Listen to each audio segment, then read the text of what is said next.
We're being told that there's not a single Galamsey site in Suhum.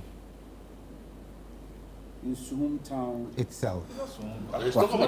Constituency. Unless you talk about the Suhum constituency. Is that constituency? Yeah, the Suhum constituency.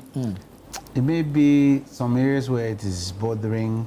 You would have maybe sand winners. You see, when we talk about Galamsey, no more often people believe and think that we're only talking about gold. Right. There are heavy Galamseyers in sand winning, from Nsam all through to Suhum, which is a major, threat to the environment as well in the area. So more often, when I listen to Galamsey conversations, people are only looking at the gold. The gold. Only the gold. No, even limestone. Yeah. In areas where people, every illegal mining activity is Galamsey. All right. I think my brother, Honorable Brian Acheampong, maybe from his experience as a former Minister of State at the National Security and Deputy Minister for Interior, maybe would have some discussions that were held during his time, as well as becoming the Greek minister, may have some knowledge. That's why he's talking about the 90 days. In Ghana today, everybody is speaking to us, helping to, and I think as a stakeholder as well, he also is able to speak his mind on the way forward as to how we can, end this menace. Galamsey is indeed destroying us, like my brothers have already stated. The wager is coming from the river Densu. When you cross in Sawam, Densu, the river Densu, you see, that's the one that comes wager for us to have water in this part of Accra to be treated. Apart from all the water we drink in Accra is all coming from the eastern region. Right. The one coming from the eastern corridor is coming from Bon, which is also the water which is coming in eastern region.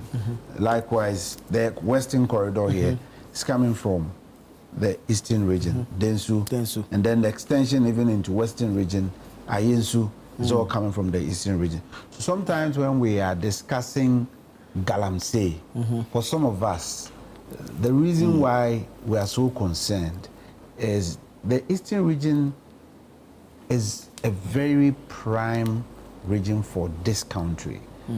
And I always say, if you live in the eastern region, it's like you are living in Greater Accra.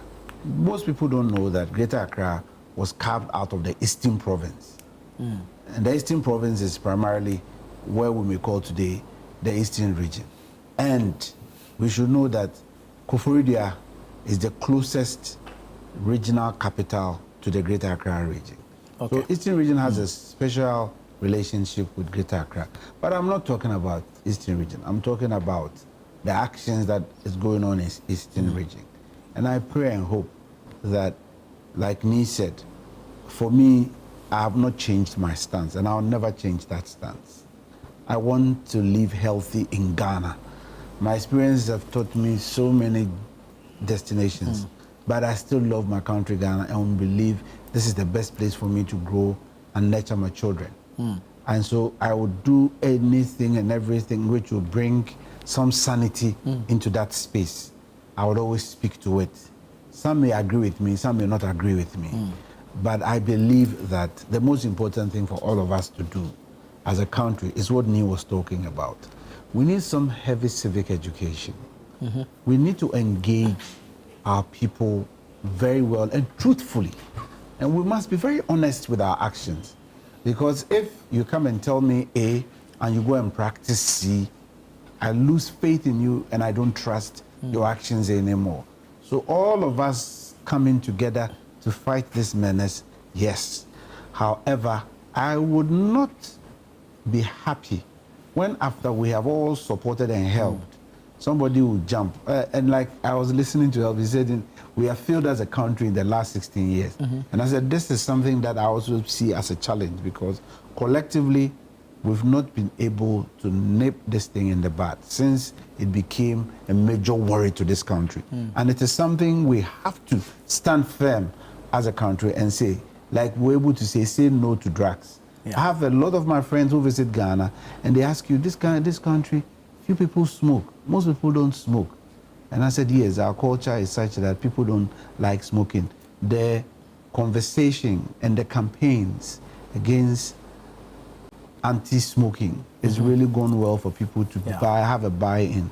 We should also have a solid nationalistic campaign. I always say that rally around the flag of America is something that I always pray that all of us would have that spirit, rally around the red, gold, green, and the black star. Because this is the country we have. And I'll not, if you've been following me, I won't come and sit here and say that it is NDC who is doing Galamsey, or it's NPP who is doing Galamsey. The people who are doing Galamsey are Ghanaians. Why are they doing Galamsey? We should find out.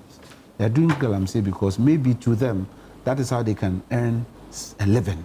And is it the right way? And so if it is not the right way, alternative livelihood supports, what are we doing as a people? What conversations are we putting before them? That's what I mean by civic education. Not just civic education, go and tell them, stop. Because if you just say that, the cocoa farmer whose next door sold their farmlands to the Galamseyers, bought a house, bought a vehicle, and those tangibles in our system are seen as success. So who would they want to go for that success? True. But is that how we want to run our country? Is that the belief of our people? When they bought those properties, 10 years down the line, are they able to maintain those properties? Are they able to stand on their feet again?